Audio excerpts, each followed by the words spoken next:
I have killed 37 men. I know because I stopped counting at 37, not because there weren't more, but because that was the night I decided that counting made it real. My handler always said counting was weakness. My handler said a lot of things. Tonight he gave me the simplest order of my career. Kill the Alpha King of Iron Vale.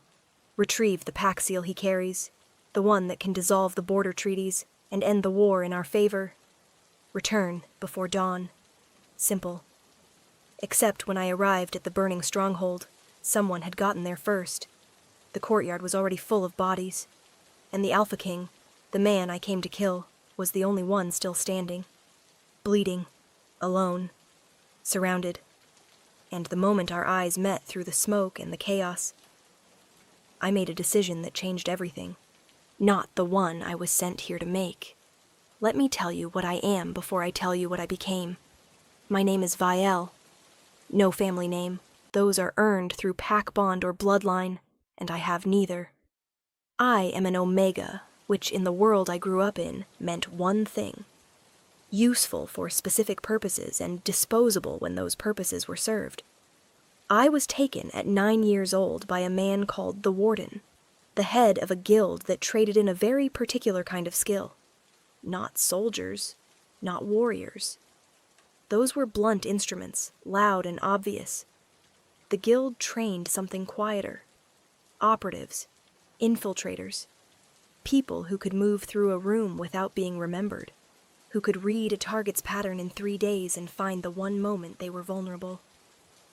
Omegas were prized for this work. Our scent was naturally quieter than Alpha or Beta. We moved without triggering the instinct response that dominant bloodlines carried, that subtle animal awareness that made Alphas turn when another Alpha entered a room. We were invisible in the way that only the underestimated can be. The Warden trained me for 11 years. I was good at it. I was very, very good at it. The night of the Iron Vale mission, the autumn rain had been falling since midday. It always rained on my missions. I had stopped finding this remarkable.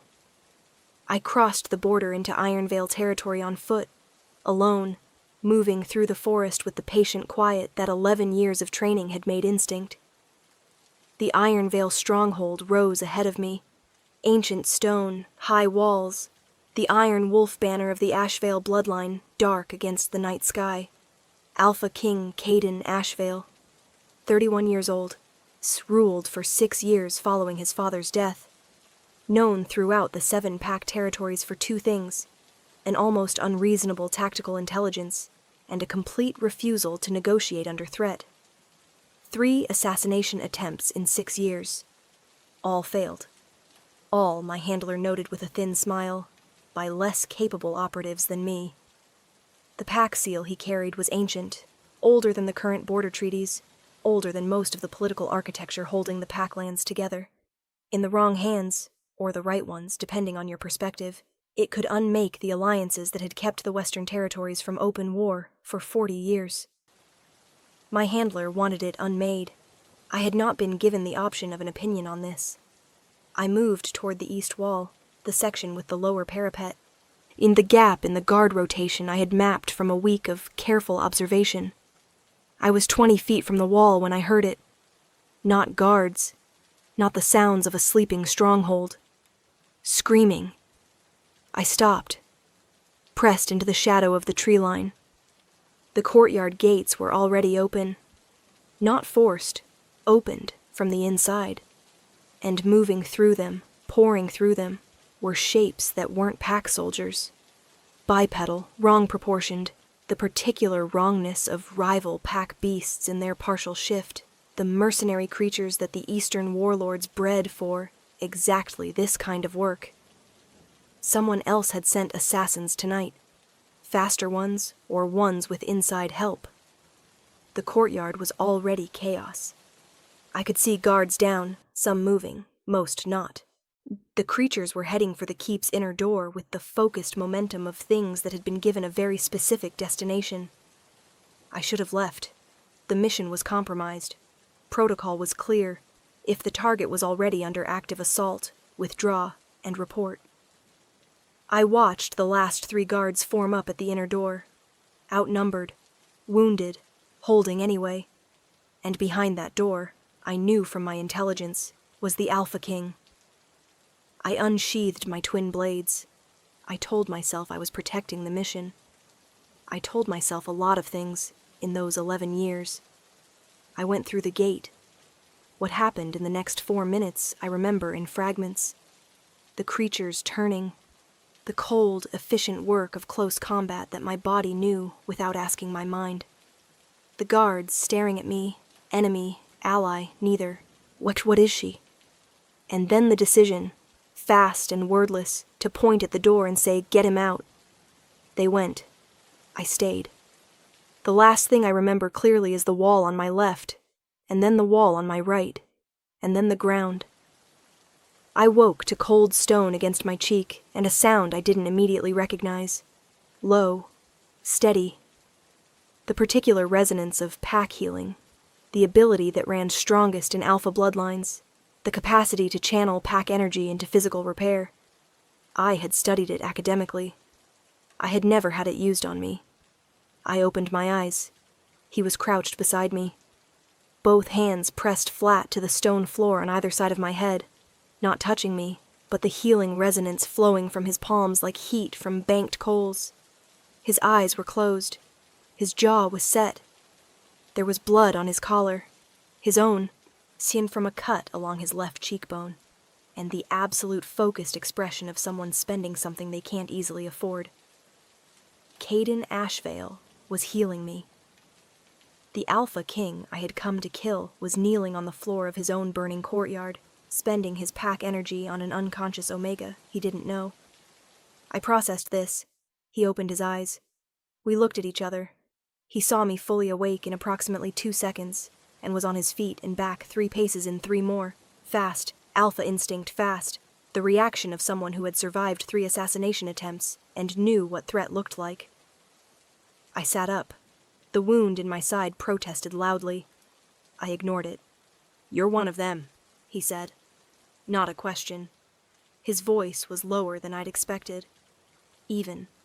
Controlled even now, even here, even with the courtyard still burning behind him and his stronghold in ruins around him. "No," I said. "You came over the east wall." "Yes." "That's not a gate." "I'm aware." He watched me with those gray alpha eyes that I had studied from intelligence reports and found significantly more complicated in person. They didn't just assess. They read the specific quality of someone who had learned that the space between what a person said and what they meant was where the real information lived. "You fought them," he said. "Yes." "Why?" I could have lied. I was trained to lie, specifically, fluently, in ways that left no seam. The Warden had said I was the best liar in the Guild's history, which had never felt like the compliment he intended it to be. I looked at the Alpha King of Iron Vale, kneeling in the ruins of his stronghold, who had healed a stranger on a burning floor before he even knew she wasn't an enemy. "I don't know yet," I said. It was the most honest thing I had said in years. He didn't trust me.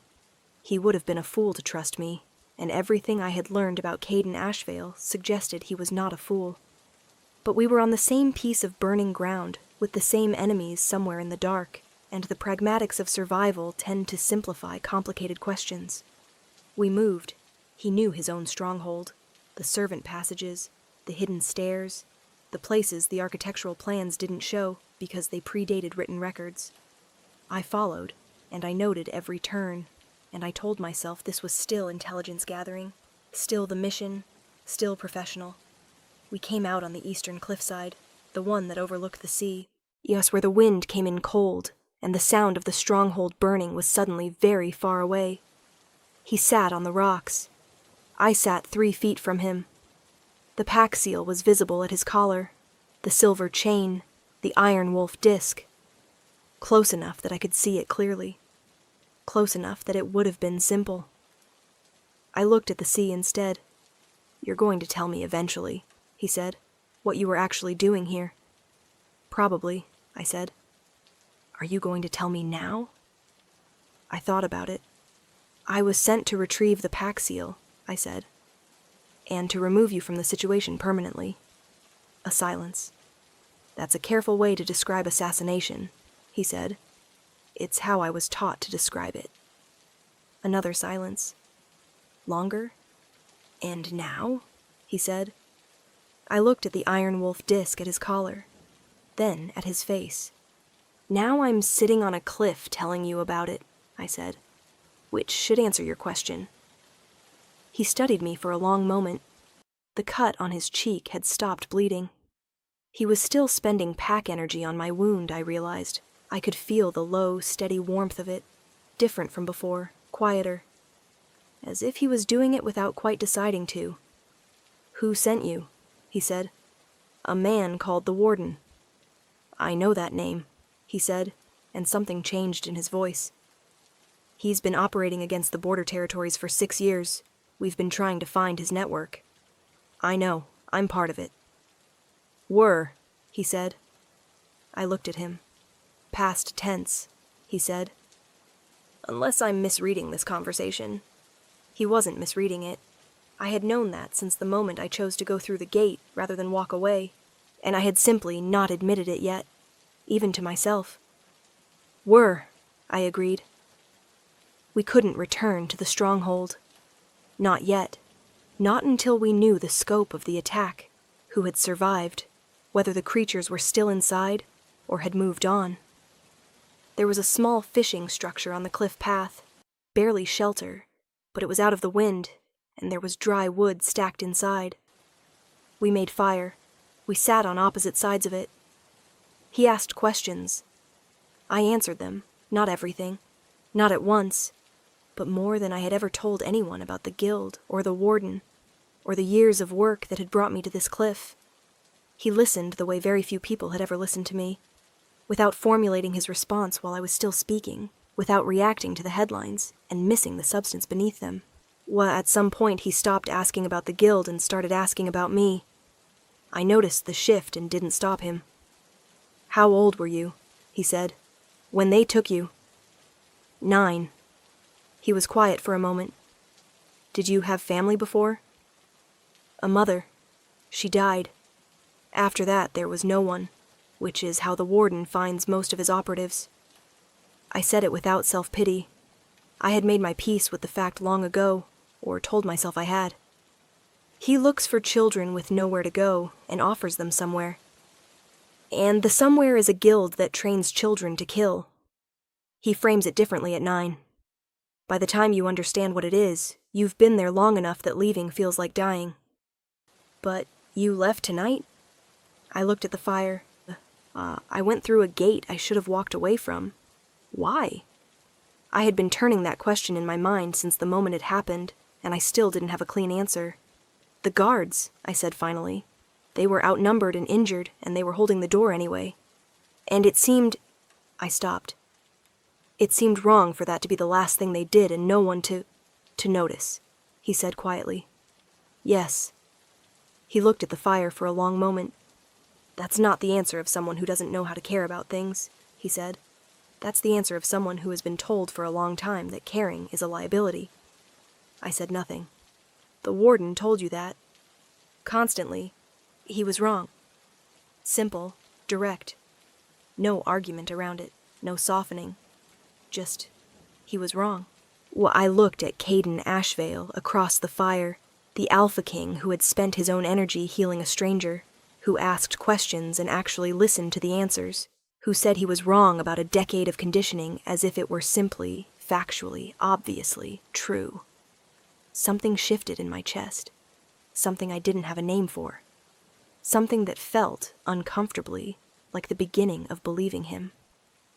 I woke in the early gray hours before dawn to find him asleep on his side of the fire, one arm folded under his head, his breathing slow and even. The cut on his cheek had sealed cleanly, pack healing at work even in sleep, the body's own repair working through the night. I sat for a long time looking at the pack seal on its chain. I could have taken it. He was asleep. See, I was trained for exactly this. For the moment when the mark relaxed, when the guard came down, when the hand that had stayed closed finally opened. I sat there for a long time. Then I got up and went to check the cliff path, because I was the one of us who actually knew what the Warden's operatives looked like and whether any of them might be coming to clean up the night's work. There was no one on the path. When I came back, he was awake, sitting up, watching the sea. He looked at me when I returned, then at the chain at his collar, which had not moved. He didn't say anything about it, but something changed in the way he looked at me. Something that had been careful became not careless, but less armored. "The stronghold will be secure by mid-morning," he said. "My captain will have run the containment protocol. And after that? After that," he said, "I have a significant amount of rebuilding to do, and a warden to find." A pause. "I could use someone who knows his network from the inside." I looked at him. "That's a dangerous person to have close," I said. "I've noticed," he said. "I'm asking anyway." "Why?" He looked at me directly, the full weight of those reading gray eyes, nothing withheld. "Because you went through a gate you should have walked away from, to help people you had no obligation to help, and when I was asleep and vulnerable, and you could have taken what you came for, you didn't." A pause. "Because the Warden made you into a weapon, and something in you refused to be only that, and I think you've been carrying that refusal alone for a long time." I had no answer for this. "You don't have to decide now," he said.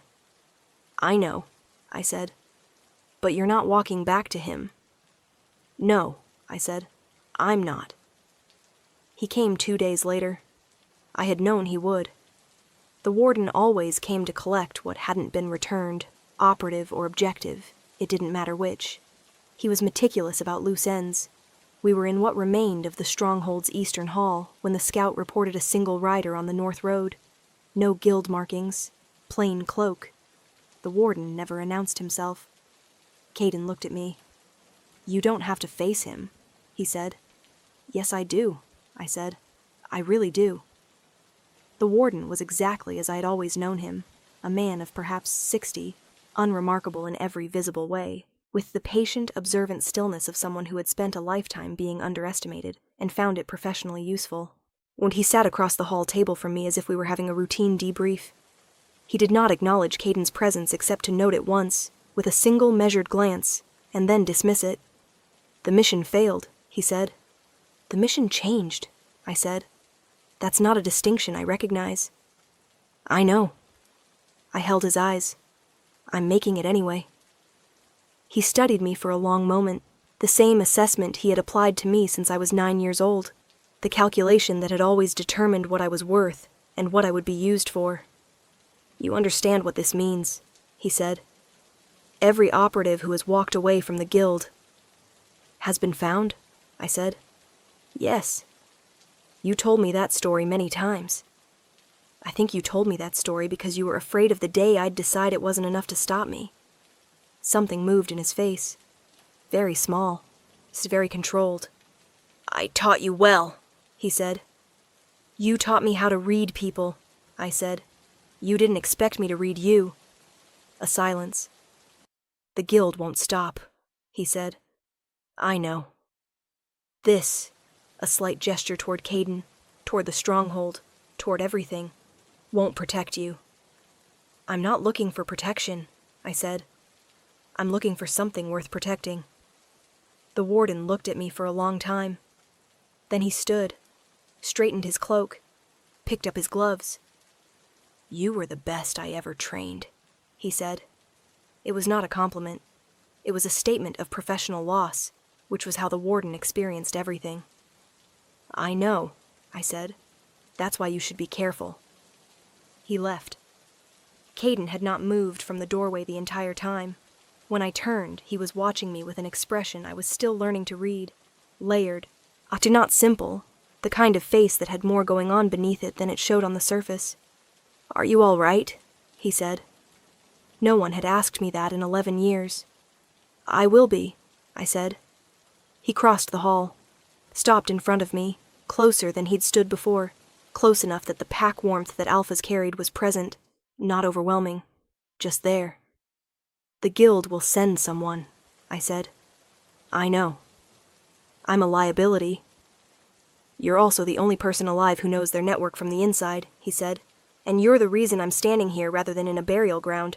He paused. "And I am not—" He stopped, started again. "I find that I am not interested in calculating your worth in terms of what you can offer. I've been doing that with people for 6 years, and I'm tired of it." I looked at him. "What are you interested in?" I said. "You," he said. "The person who went through the gate. The one who sat on the cliff and told me the truth when lying would have been easier. The one who didn't take what she came for when she had every opportunity." He held my eyes. "I don't know what to call it yet, but I know it's not a calculation." Something in my chest, the same shift as the fire, the same unnamed thing, moved again, deeper this time. "I'm not easy," I said. "Neither am I. I've been trained to distrust everything. I've been trained to keep everyone at a distance." The corner of his mouth moved. "We're well matched in our damage." I almost smiled. Almost. "I'll stay," I said. "For now, on my own terms." "I wouldn't ask for any other kind," he said. The rain stopped on the 7th day. I know because I had been counting, not the way the Warden had taught me to count, keeping tallies of things done and things owed. Counting the way you count when something is changing, and you want to know exactly when it started. 7 days since the burning stronghold. 7 days since the gate I went through instead of away from. 7 days of sitting across fires and tables and cliff edges, of questions asked and answered, of 2 people with considerable walls learning the particular patience required to find the doors in each other. Caden found me on the eastern battlements on the morning the rain stopped, watching the pack territories spread out below in the new autumn light. He stood beside me, not close enough to crowd, close enough to be present. "The network map you gave my intelligence captain," he said. "He says it's the most comprehensive documentation of the Warden's operations we've ever had." "I had 11 years of access," I said. "It's going to take the guild apart." "Good." A silence that was comfortable in the specific way silences become comfortable when you have spent enough time with someone to stop filling them. "Vael," he said. I looked at him. "When I was healing you on the floor of the courtyard," he said, "before you woke, I didn't know who you were. Didn't know why you were there. Didn't know if you were enemy or ally or something else entirely. I know. I did it because you were injured on my ground, and leaving someone to die when you have the capacity to help them seemed—" He paused. "Seemed wrong." I understood what he was telling me. The same thing I had told him about the guards at the door, so the thing I hadn't been able to fully articulate. It seemed wrong. Not strategic. Not calculated. Simply wrong. "We're the same kind of person," I said. "Isn't that inconvenient?" He laughed. Briefly, quietly, the laugh of someone who doesn't do it often and looks slightly surprised when it happens. "Remarkably," he said. He reached out. Slowly, giving me every opportunity to see the movement coming. To choose. His hand found mine where it rested on the battlement wall. Warm. Real. The pack resonance that I had felt as a distant, professional warmth when he healed me now, present differently, personal, asking rather than assuming. I turned my hand over. I held his. The pack territories were gold in the morning light below us. The Iron Wolf banner moved in the first dry wind in a week. "I was sent to take something from you," I said. "I know. Instead, I'm going to help you protect it." "I know," he said again. "That was your decision to make. I'm glad you made it." I looked at the horizon, the road that led north, toward the Warden and the guild, and everything I had come from and was not going back to. Then I looked at the stronghold, at the Iron Wolf banner, at the Alpha King standing beside me with his hand in mine, who had healed me before he knew me, and listened when I spoke, and said he was wrong about a decade of someone else's lies, as if it were simply, obviously true. I had spent 11 years learning to be invisible. I thought I might spend the next ones learning to be seen. The guild will come, I said. Let them come, Caden said. We'll be ready. We. That word. I had not been part of a we since I was 9 years old. I decided I could get used to it. There is a kind of person the world tries very hard to make into a weapon. Takes them young, strips away the parts that feel, builds something sharp and silent and useful. And there is a kind of love, the only kind that survives contact with that kind of damage, that doesn't try to fix what was broken.